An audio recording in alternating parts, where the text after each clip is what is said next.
Hello and welcome to Straight Talk Africa. I'm Haydé Adams. Thank you for joining me. This week, we're taking an in-depth look at the worsening conflict and growing humanitarian disaster in Ethiopia's northern Tigray region. There is concern in Africa and other parts of the world that the East African nation could slide into full-scale civil war. Is there a pathway to peace in Ethiopia?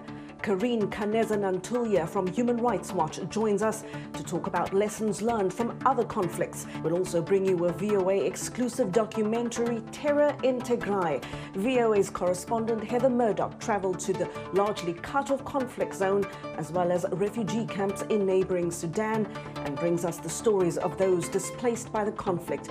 We'll have in-depth reporting, analysis and your opinion. Straight Talk Africa starts now.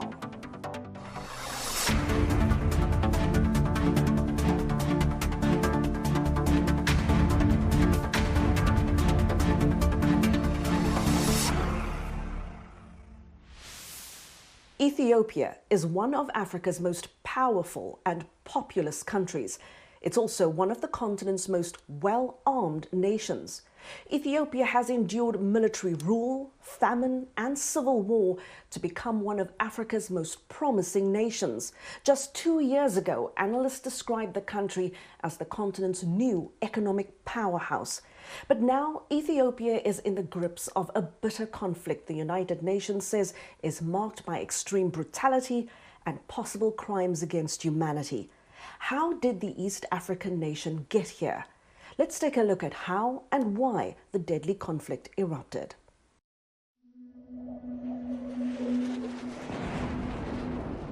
The conflict in northern Ethiopia has displaced hundreds of thousands of people and rattled the region. Observers fear instability in the largest country in the Horn of Africa could spread beyond its borders. Here's how it got to this point. On November 4th, 2020, forces loyal to the Tigray People's Liberation Front, or Tplf, attacked federal military bases in northern Ethiopia, according to the federal government. Prime Minister Abiy Ahmed said the attack crossed a red line and ordered the military to confront Tplf forces. This, he said, came after months of provocation and incitement. On November 6th, the Ethiopian military said it launched a campaign to retake Tplf strongholds in the north using precision airstrikes and ground forces to attack military targets, including Tigray's largest city, Mekelle. However, Tplf officials say there have been civilian casualties, including non-military targets, such as schools, places of worship, and infrastructure. To understand the roots of the conflict, you have to go back decades. Tigray, Ethiopia's northernmost region, played a vital role in the country's recent history. Tplf was an armed political movement that helped liberate Ethiopia from the brutal Derg regime, which finally fell from power in 1991. Then a Tigrayan ex-fighter, Meles Zenawi, led the new coalition government in 1991 that instituted a system known as ethnic federalism, which divided the country along ethnic lines into 10 regions with some autonomy. Meles and the coalition of political parties he founded, the Ethiopian People's Revolutionary Democratic Front, or EPRDF, held near total control in the country. Political dissent and free speech were severely restricted. But the country also enjoyed rapid economic growth during Meles's time in power, with impressive advances in the industrial sector. Still, ethnic resentment also grew. Tigrayans comprised only 6% of the population, but held outsized power in the military, business, and politics. Meles died in 2012. Widespread protests followed, leading to the resignation of his successor, Prime Minister Hailemariam Desalegn. Then, Abiy Ahmed, a young ethnic Oromo, rose to power in 2018. Abiy instituted a raft of reforms, including negotiating a peace deal with neighboring Eritrea and releasing political prisoners. In 2019, he was awarded the Nobel Peace Prize. But some of Abiy's reforms also deepened divisions. In 2019, he dissolved the ruling party, the EPRDF, and created the Prosperity Party. The TPLF refused to join the newly created party. By September 2020, the feud escalated. The Tigray region held elections, defying the central government, which had postponed national elections because of the coronavirus. The central government called the elections illegal. The rift grew in October when the central government suspended funding for and cut ties with the TPLF. Tigray's administration said this amounted to a declaration of war. And once the war began, it quickly escalated. On November 14th, the conflict spread in the region beyond its borders when the TPLF launched rocket attacks against neighboring Eritrea. TPLF leaders accused Eritrea of involvement in the conflict and said the country was a legitimate target because Asmara Airport and other locations in Eritrea were being used to support Ethiopian federal forces. On November 28th, days after surrounding the city of Mekelle, Ethiopian federal forces retook the city center, its airport, and military base. On the same day, Abiy declared an end to the conflict he termed a law enforcement operation. But later, TPLF's leader, Debretsion Gebremichael, vowed to fight on. The ensuing conflict has already involved neighboring states and shaken the Horn of Africa, which has long viewed Ethiopia as a pillar of regional stability. As is often the case in war, the most vulnerable people bear the brunt of the conflict. Cellular service and internet access in the region have largely been cut off. The communications blackout makes it nearly impossible to get accurate information about the conflict and its humanitarian cost. Tens of thousands of civilians fled Tigray, many on foot or on rickety boats across Ethiopia's Tekeze River, crowding into refugee camps across the Sudanese border. Although the fighting slowed in late December, its impact continues, with tens of thousands internally displaced and seeking refuge elsewhere. In Tigray, aid workers were denied access to refugee camps by the federal government.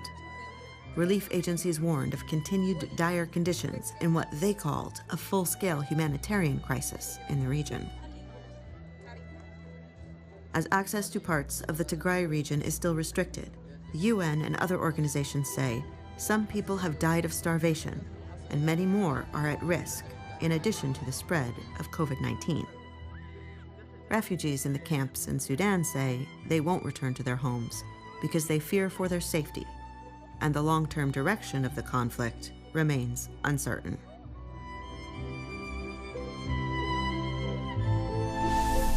Well, U.S. Secretary of State Antony Blinken says he is concerned Ethiopia might implode unless all parties stop military action and engage in political dialogue.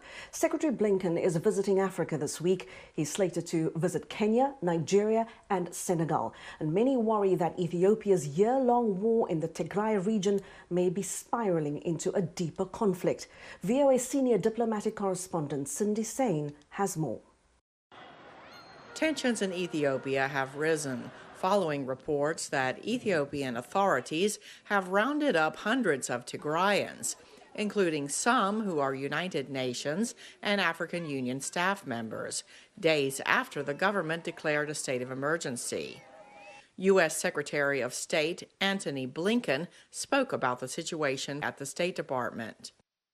I am very concerned about the potential for Ethiopia to implode, given what we're seeing, both in Tigray, but also as we have different forces and different ethnic groups that are increasingly at odds. In the Ethiopian capital, Addis Ababa, where officials have urged residents to take up arms to defend themselves, Ministry of Foreign Affairs spokesperson Dina Mufti had this to say about the detained UN and African Union staff members. There is a force that is undertaking measures to ensure the rule of law prevails in Ethiopia. A resident UN staff should respect the law of the country. They are not in space. They are in Ethiopia. They have to respect Ethiopia's law one by one. If they don't respect the law of the land, they will be legally held accountable, whether they are a UN or African Union staff. Blinken said the United States is working closely with the African Union envoy for the Horn of Africa, Olusegun Obasanjo, who is shuttling back and forth between Ethiopia and Kenya to help broker a ceasefire in the conflict that has left thousands dead and hundreds of thousands facing famine. Persuading the parties to hold talks is the only good path forward. Former Ambassador Makila James tells VOA. Dialogue is the only long-term solution because this is a war that could drag on for a long time with no winners and lots of losers. Ethiopia is likely to be high on the agenda as Blinken makes his first in-person trip to Africa as Secretary of State, visiting Kenya, Nigeria, and Senegal. Cindy Sain, VOA News. Well, as Cindy Sen reported, former Nigerian President Olusegun Obasanjo is the African Union Special Envoy for the Horn of Africa. Obasanjo is urging the warring sides to find a political solution, but he doesn't think talks will succeed without a ceasefire.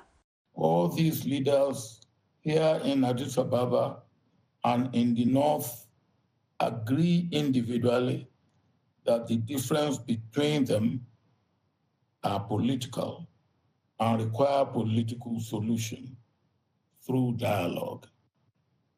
This, therefore, constitutes a window of opportunity.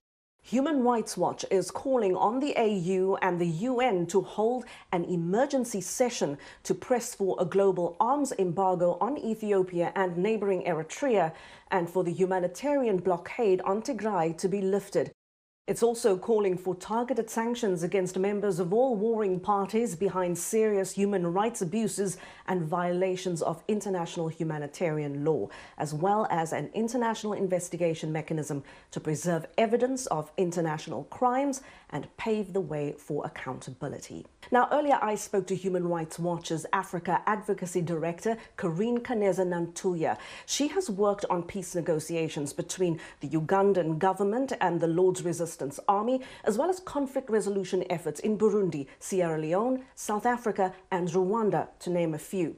And we discussed lessons from negotiations in those conflicts and whether there is a pathway to peace for Ethiopia. Carine, I want to talk about this issue of contagion. What are the potential and now existing knock-on effects of this type of conflict that we see in Ethiopia? What's the impact on people, on neighboring countries, and on the African continent as a whole? Thousands of refugees crossing into Sudan indicates how this can spread beyond Ethiopia's border. Some may even argue that the conflict have, as you correctly pointed out, could have weakened the Ethiopian state, which could have damaging regional consequences in itself, not to mention the knock-on effect in terms of refugees crossing into Sudan, crossing into Kenya. You also have Ethiopia, which is really anchored in a very strategic location with the Red Sea. That has impact not only on Ethiopia, but also on other regional governments and even Western partners. Carine, drawing on your experience and your expertise in conflict resolution, if we look at the lessons from other parts of Africa, can ethnic-based conflicts that have raged in other parts of the continent in the past, such as what we saw in Burundi's civil war, which also seemed endless and intractable at the time, or with the LRA in Uganda, can those conflicts and how they were resolved serve as a sort of roadmap for how to deal with Ethiopia today? In a way, I would say yes. They are key ingredients to start anchoring a solid peace mediation. Parties should agree first and foremost on a ceasefire and cessation of hostilities. And for that, you may need to threaten and use sanctions, for instance. We need, and in order for these processes to hold, in order to have a de-escalation of the violence, you need to have a robust, dynamic mediation process with justice and accountability. And that's where, for instance, in the case of Burundi, that was not really the priority, with just having justice and accountability at the center of the process. And here again, processes like you mentioned Uganda, Burundi, but also South Sudan are good examples of how failing to anchor accountability mechanisms and implement them undermine long-term stability and political settlements.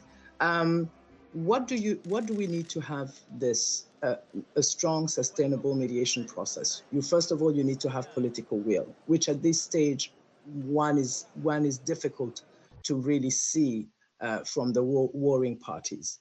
Other ingredients, what we call precipitating factors, include a war fatigue. And as you know, we don't see it up until now. You need to have an equivocal engagement by partners and the international community at large. A sustained scrutiny and monitoring from the international community. What's worrying in Ethiopia is that institutions like the African Union, in the way they responded, they started to usher in quiet diplomacy, sending African mediators. You remember in 2020, President Ramaphosa sent 3 high-level peace brokers to meet with the Prime Minister Abiy, and the Prime Minister rebuffed those efforts. And in doing so, it was not just turning down a peace initiative. It's important that we understand that the refusal of the Ethiopian government to engage with envoys from the African Union challenged the foundational principles of the African Union itself, because you have very strong principles that are anchored within the African Union, including its constitutive act, to which Ethiopia acceded in 2002, which specifies that you need to have the right to intervene, which is called the Duty of Non-Indifference, which was adopted in the wake of the 1994 genocide in Rwanda. So those are some of the elements that we need to really look at in this specific case. Now, Human Rights Watch has released a report calling for the African Union, the United Nations, and other international donors to support an international inquiry. Carine, how would you assess the African Union's response and interventions to the crisis so far? I mean, it is also significant that this is happening in a country where the AU's headquarters is based. But what do you make of the AU's response, and what, in your view, are its obligations, and what does it need to do beyond those obligations? Let me just start by saying the Article 4G of the AU's Constitutive Act does specify non-intervention by any member state in the internal affairs of another. But that article is immediately followed by Article 4H, which gives the AU the right to intervene in a member state in respect of grave circumstances, namely war crimes, genocide, and crimes against humanity. Which is called the Duty of Non-Indifference, which I mentioned earlier. It's important to understand that the AU does have those tools. How has the institution used them? As I mentioned, shuttle diplomacy, but they did not react until quite late in the conflict. Despite more than a year of crisis in Ethiopia's Tigray, amid rising tensions, a sweeping nationwide states of emergency, unlawful humanitarian blockade by Ethiopian authorities, the African Union did not speak up. Did not push in a forceful manner the Ethiopian government, Prime Minister Abiy, to lift, for instance, the humanitarian blockade, which now they are calling for. The AU Peace and Security Council waited until November 8th to raise the alarm and request the AU chairperson to provide periodic updates on the crisis. Because one of the most important, action that the AU could have done was to raise Ethiopia and put it on the regular Peace and Security Council agenda, which they did not until November 8th, right? Let's also remember that the African Commission on Human and People's Rights is currently carrying out an investigation into the crimes, into serious crimes that have been committed between November and June 28th in Tigray. And I think it's important to also make the recommendation and call on the Peace and Security Council to continue to support the work of the African Commission on Human and People's Rights, because there is a precedent in the way the council has been collaborating with the commission, and in that way, let's recall the commission of inquiry that was conducted in Burundi in 2015. The African Commission on Human and People's Rights did produce a report which was never validated and endorsed by the African Union Peace and Security Council. And those are important elements that we need to see in order for justice and accountability to be part not only of the work of the African Commission on Human and People's Rights, but also centered within the mediation process that is currently under the leadership of President Obasanjo.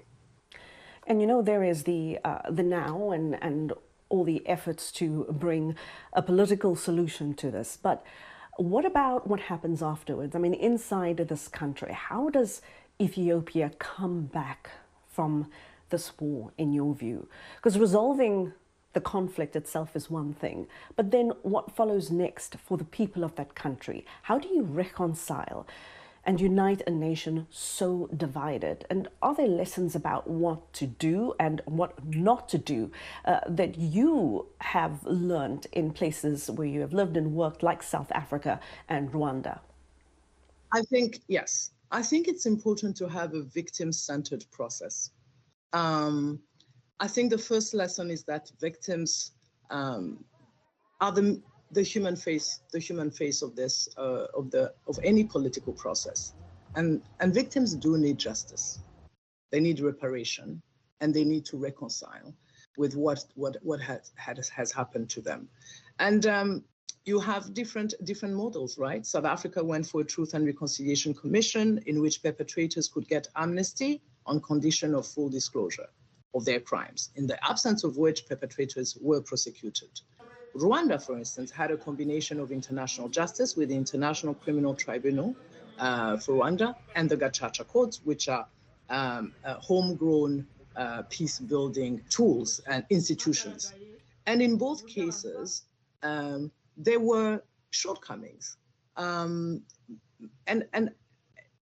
I think the most important lesson that we get from these, that we can draw from these different country examples, is that it's very important for any process to follow due diligence. It's very important that victims are part of these processes.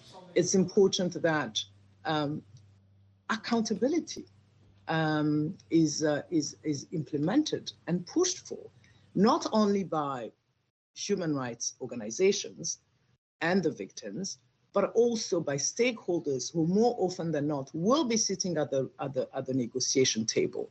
In Burundi, we have what we call the Arusha Peace Agreement, in which, most peace agreements will have a section, a protocol, really dealing with issues of justice and accountability. However, what happens more often than not is that you're not going to see a strong monitoring of these different protocols. You will not see implementation because there's no scrutiny and there's no pressure put on the warring parties or on the government, regardless of the political dispensation that came out of those negotiations. So those are some of the lessons that I've been able to observe. Justice and accountability being front and center in the mediation process and beyond. And that was Carine Kaneza Nantulya. She's the Africa Advocacy Director for Human Rights Watch, speaking to me earlier. Now, we also put a question on social media about this. We put it to you. We asked whether you think there is a pathway to peace in Ethiopia. And here's what some of you had to say. John Moses from Tanzania says peaceful dialogue and soft language is the only language which both sides should use to talk to each other. Ethiopia's Prime Minister should think of another way of solving this problem rather than send in more of his army to fight. John Chan Mawien from Sudan says if the parties in conflict accept negotiation to be mediated by external agents, then there will be peace. Martin Nyalusi from Tanzania says there will be a pathway to peace once the African Union will take over diplomacy rather than wait for bloodshed or wait for a solution from outside Africa. We know that no one can come and build your own house. Edward Sekikubo believes dialogue is the answer and says they should just talk and realize that the country belongs to both parties instead of letting the power of the gun decide for them. Muganzi Alex says African leaders should wake up and not let Ethiopia become like Libya. And then this comment from Makoa Bashir: constructive dialogue between both parties should be exclusively undertaken, looking at the past, the present, and also looking for a way forward, not forgetting the creation of a broad-based government that is inclusive. Thank you so much for your comments. We really appreciate your input. Earlier this year, VOA reporter Heather Murdock travelled to Ethiopia's Tigray region and neighbouring Sudan to document the experiences of those displaced by the conflict. In a few moments, we're going to show you those stories in VOA's documentary Terror in Tigray. But first, Murdock explains what it was like reporting from the conflict zone and what she and her team hope to accomplish through their reporting.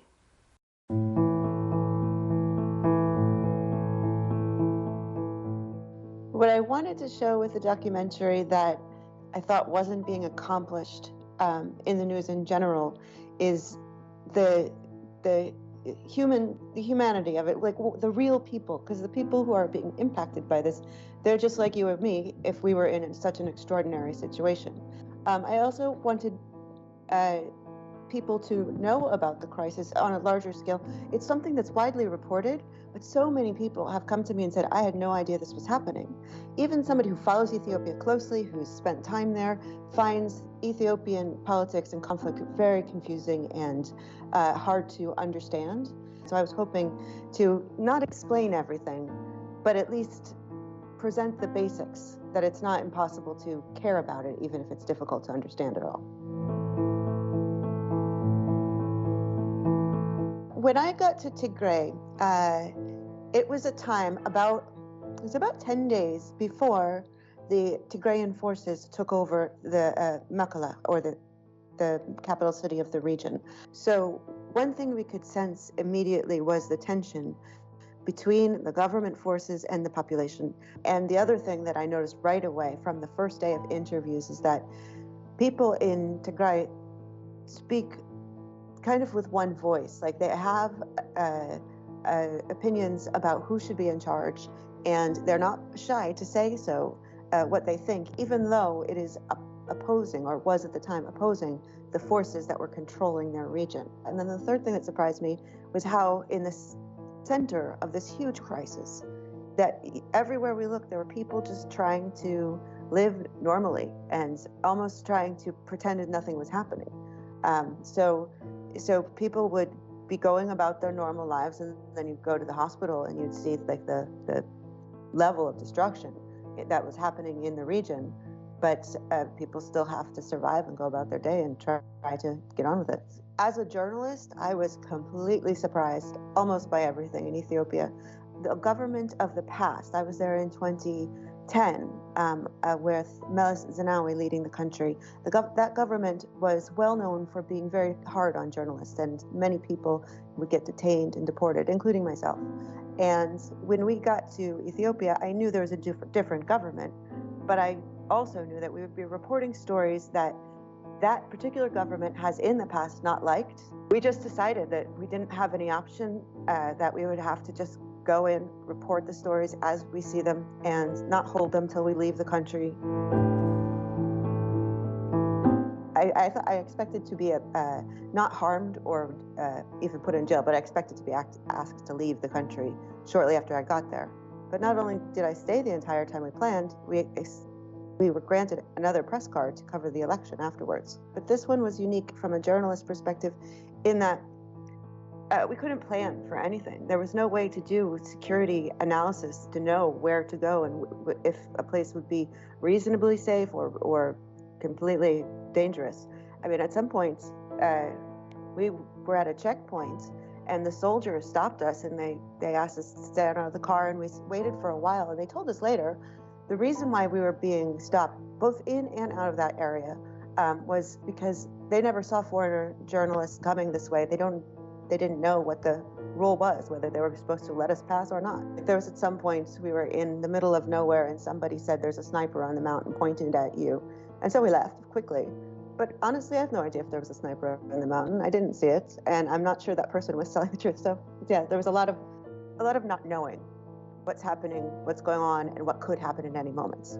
There was a 16-year-old girl that we met in the hospital who had been shot in the face, and she had been playing in the yard with her friends when her area was attacked. I don't think she was targeted, or at least she didn't think so. But she was old enough to grasp what this was going to mean for the rest of her life, as well as young enough to be traumatized and terrified by being attacked in a war that she has no part in making, or not even much understanding of what it's about.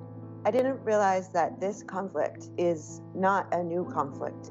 It is an extension of a conflict that has been going on for so many years. The longer it goes on, the worse it's going to get. I'm not sure what the solution is, but continuing the fighting it's growing exponentially at the moment, as far as I can tell. So I think that was the thing that I didn't know and that worries me the most, because from being there, from writing about it, from talking to people, and from making this documentary and all the news stories we did,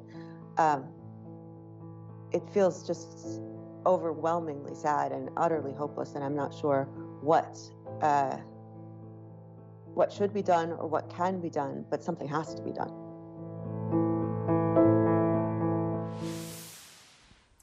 And that was VOA correspondent Heather Murdock speaking to me from Istanbul, Turkey.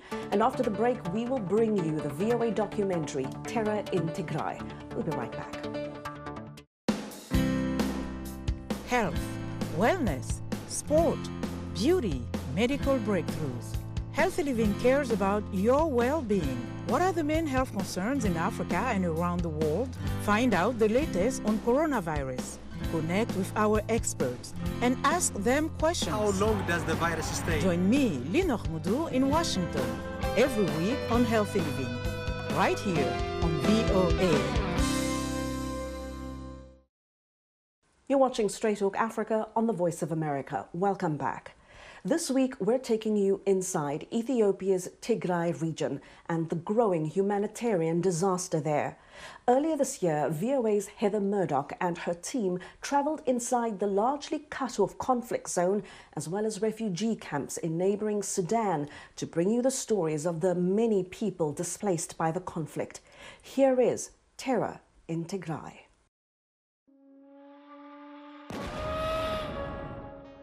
What would it take for you to walk out of the door of your house with nothing, run through violence on the streets, and then walk to another country with no food, property, or money? To a place that is already desperately poor, where you don't speak the language. What terror would have to happen for you to do all this, leaving your 3-year-old daughter behind?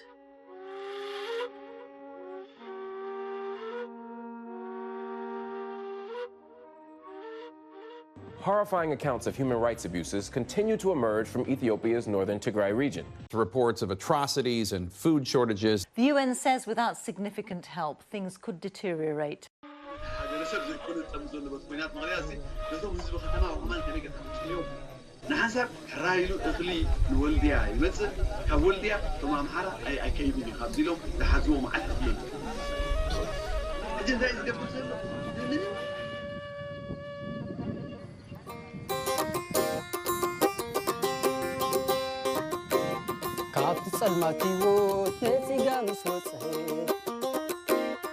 دم كفيلة ناس مش حاجة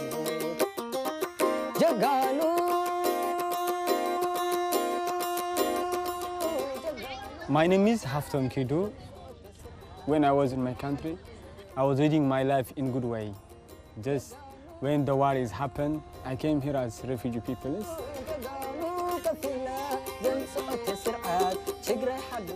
I don't have a full information about my family. They are in life or they are died. So in case of this one, yeah, I came here alone.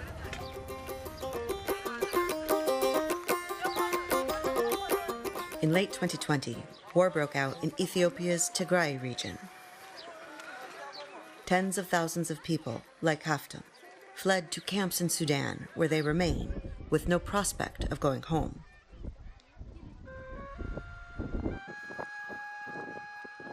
More than 1 million people are displaced inside Ethiopia, and propaganda from both sides makes it hard for outsiders to know what's going on. Phone and internet service has also mostly been cut in Tigray, and roads are often closed. When we travel through Tigray in mid-2021, families tell us they collected the bodies of civilians from the streets and buried them in mass graves.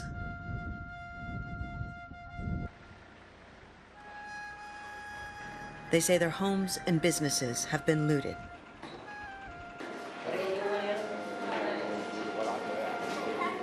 Hospitals are full of war injured, including children as young as 4. Gabre is a farmer who owns a little bit of land and 2 cows in a town that has been fought over for months. After what he says was a massacre of civilians, it took him 3 weeks to get his daughter to this hospital. Here she was shot with a gun and the bullet came out through her hand. Almost all the healthcare centers in Tigray have been damaged, destroyed, or looted. Every parent we speak to here says the same thing. Their children barely survived. But they did survive. So many other children did not. Families that managed to flee across the border in early 2021 are scattered, and most refugees we meet in the camps have missing loved ones. The hardest are the people which have not like family, like their fathers, like their mothers, like their sisters, their brothers. They leave some guys alone, you know? They eat, but they think about their family. Maybe some of them they die. When they think about them, they become sad. This boy does not know where his family is. My name is Nahom. I came from HABARI in Ethiopia. I'm 13 years old. My mom and dad went to get my brother, and they locked me in the house. But when the bomb exploded next to my home, I ran out through the backyard. I thought it was going to hit me in the head. I saw a corpse being eaten by large birds.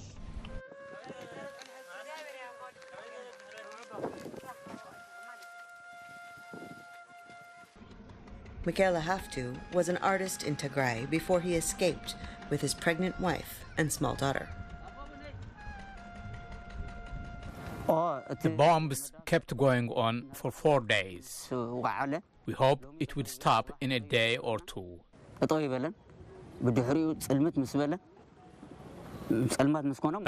they didn't fire their weapons at night. So we left at night. We walked through the forest. My wife was already pregnant. There were snakes, hyenas, and scorpions. But my wife said she was tired and sick, so we had to stop to sleep. We saw horrifying things. Body parts were scattered. What is in Humara? Have you listened?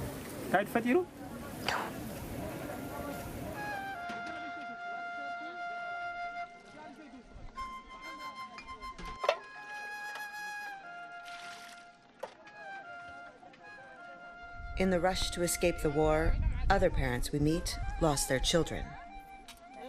My name is Zafu Haftu.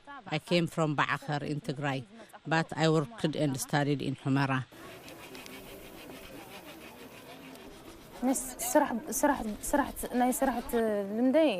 I worked in a store. I managed the area where they kept the products. And I was about to finish my studies with a degree in accounting and finance. When Zafu was awarded a scholarship, her husband was angry that she would pursue her education and abandoned her. So Zafu left her daughter in Bakr with her mother while she studied and worked to support them. I was separated from my daughter because of school. But when we were together, she was so happy. There isn't anything I wouldn't do for her.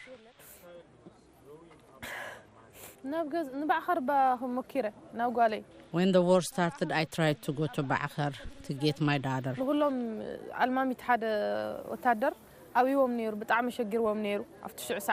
But heavy weapons were being fired, and it was so bad.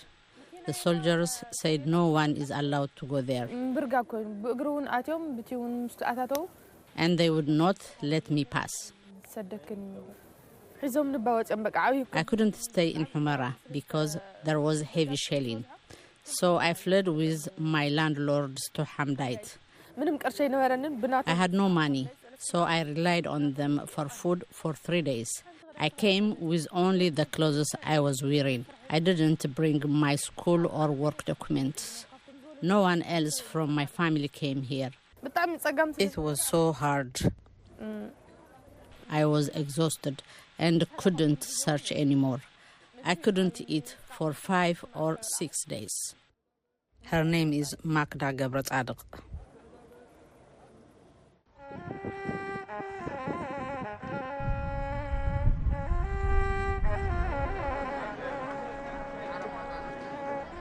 Every person has his own ambition. You know? He needs to be successful. He needs to lead his life in the best way. But when he gets setback like this war, when he maybe lose his lovers, his girlfriend, his family, his friends, his mother, his fathers, it becomes hopeless. Just he does not care about his life. Even when he going to be die, he don't care. Even Zarad's child is like a baby under 1 year old. They do not get enough water, even enough food. They may be sick, you know. No one can give for some treatment in the hospitals. When I look like this one, I feel sad, you know. Just I don't have capacity, but if I have, I need to help them.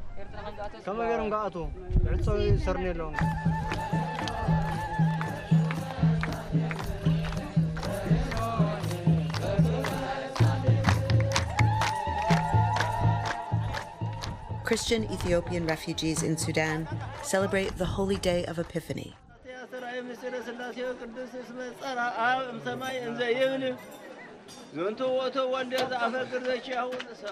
Ethiopia is religiously diverse, but the country's divisions are seldom blamed on religious differences. This war, and so many other conflicts in Ethiopia, is between ethnic groups, or perhaps more accurately, as locals often explain, between powerful men who use ethnic divisions to stoke conflict and gain power.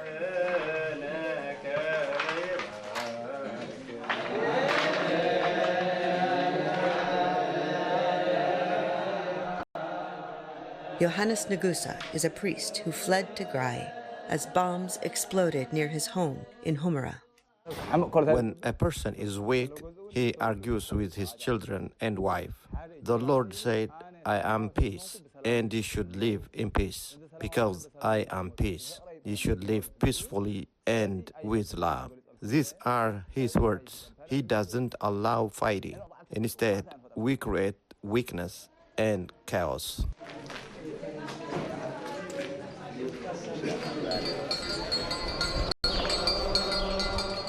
But in Aksum, the city believed the birthplace of Christianity in Ethiopia, locals tell us it is terror, not weakness, causing the chaos.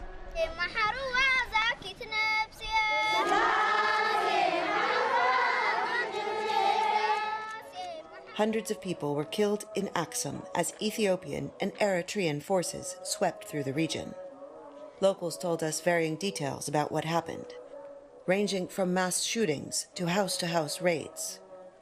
Consistent in every person's story, however, were descriptions of so many bodies.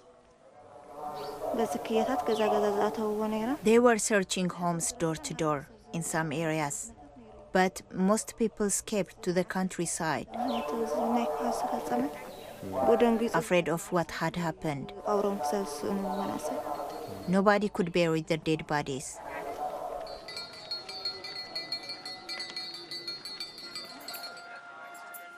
Amnesty International later described what happened in Aksum as possible crimes against humanity.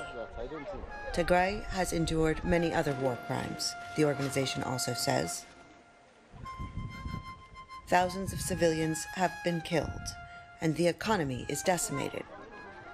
By mid-2021, famine was already underway, with fears emerging that hunger could be used as a weapon of war. And this is not the first time.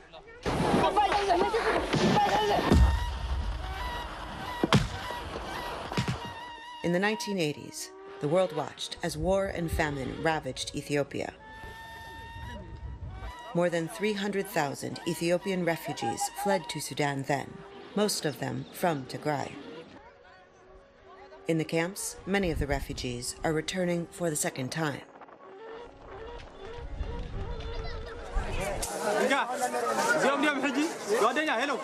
As hard as it was then, they tell us, it is, in some ways, even harder now.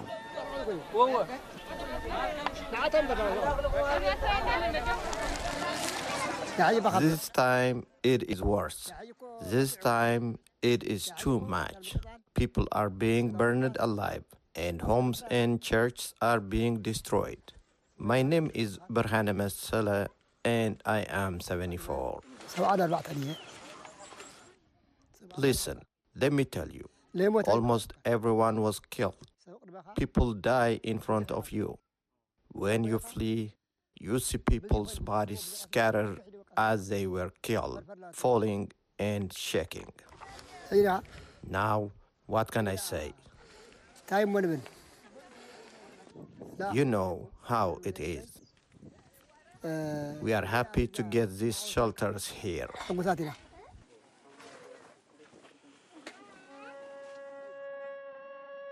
Decades of war ended in 1991 with the toppling of a repressive military government.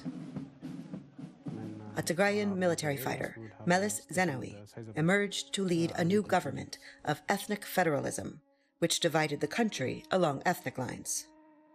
The Ethiopian economy grew fast, but political repression continued.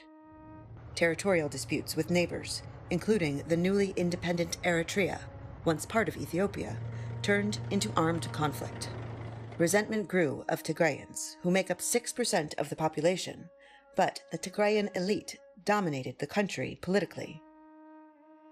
After Meles's death in 2012, a period of unrest continued until 2018, when a young ethnic Oromo, Abiy Ahmed, rose to power. He made peace with Eritrea and instituted democratic reforms, earning him a Nobel Peace Prize the following year. But when Tigray held local elections in defiance of the central government, a simmering rift quickly escalated. In November 2020, the government accused Tigrayan forces of attacking a military base and launched an offensive. The central government, backed by Eritrean forces and Amhara militias, is fighting Tigrayan regional forces and militias. Both sides have claimed the other started the war. Amhara people, they told for the Tigray, we are supporter of you. We are supporter of you, they told. And Tigray people, they told for the Amhara people, we are supporter of you.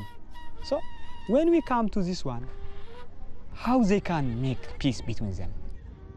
The hostility is real, but it is fueled by cyclical violence and leaders encouraging animosity for their own gain, not ancient hatreds. Tigrayan and Amhara people have lived together in peace and intermarried for as long as anyone can remember. My wife is Amhara, and I am Tigrayan. If she comes to my village, she can live. No one will touch her. But if I have to go to Amhara, they will kill me for sure.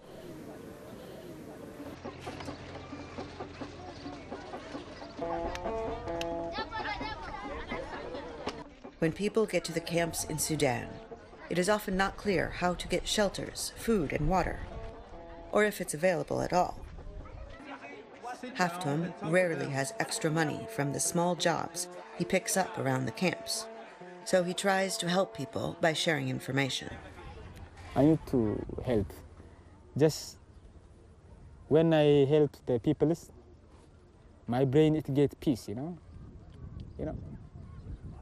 My brain it becomes in a good condition, you know. Even I believe when you good things, that good things it come back to you.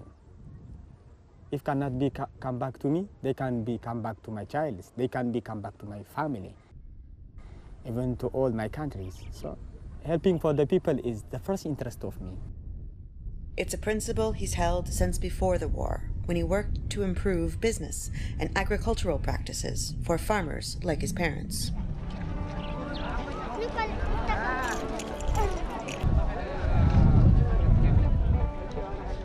But finding help is especially difficult for those who are already disabled or sick, like Michaela and his wife, who are HIV positive. At first, we didn't get the HIV medications for 3 days. But since I reported my health status here, I have had them. Where is food? It doesn't come. We buy food when someone gives us money like you did the other day. We cannot eat the food they give us, but we are surviving. With HIV, it is hard to eat just anything.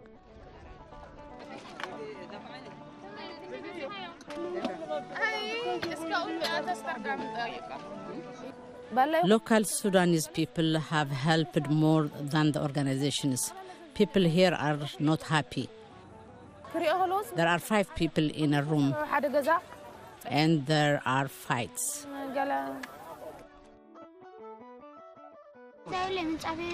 Here, I don't have a blanket or a mat to sleep on.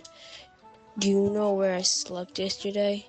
Over there is a military school and a playground. I slept there with no blanket and no mat. Is there an organization you can go to that takes care of children who are alone without their parents? He said it's full.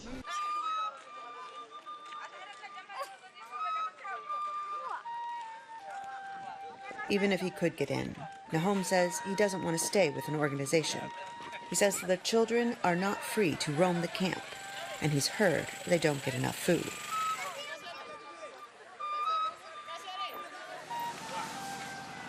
Haftum takes another boy, 16, who is alone in the camp to the organization.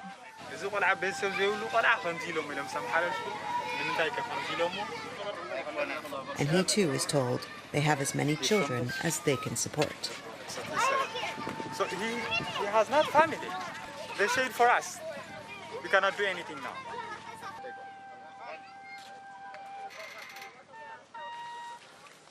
Even Haftum, who positions himself as someone to help the most vulnerable, sees no future for himself here in the camp, in Sudan, or in returning to Tigray.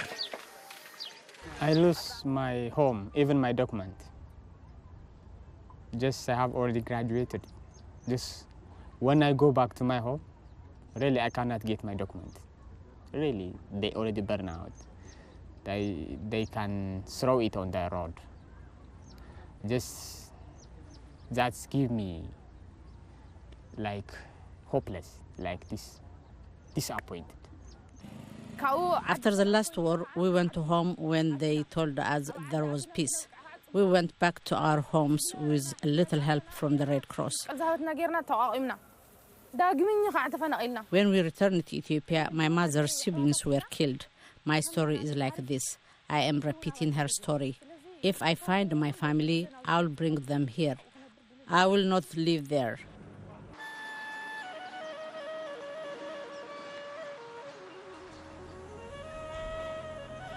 World leaders have accused all parties, the Ethiopian military, the Eritrean military, and militias associated with the Tigray and Amhara parties of human rights abuses.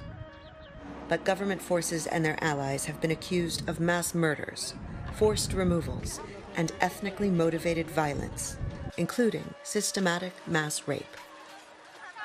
Hundreds of women and girls from across Tigray have reported being raped by soldiers. And aid workers say there are likely many, many more who have kept silent out of fear, shame, or just lack of access to any kind of health care. The stories they tell us are eerily similar. Soldiers came to their houses, demanding to know where a husband, father, or brother was, insisting he was a rebel fighter. When the man did not appear, a wife, daughter, or sister was attacked. They pointed a gun at me and shouted, "We know your father is a fighter. Give us his guns." I told them I don't know where my husband is. I haven't heard from him since he left. Then they raped me, and the baby was crying the whole time.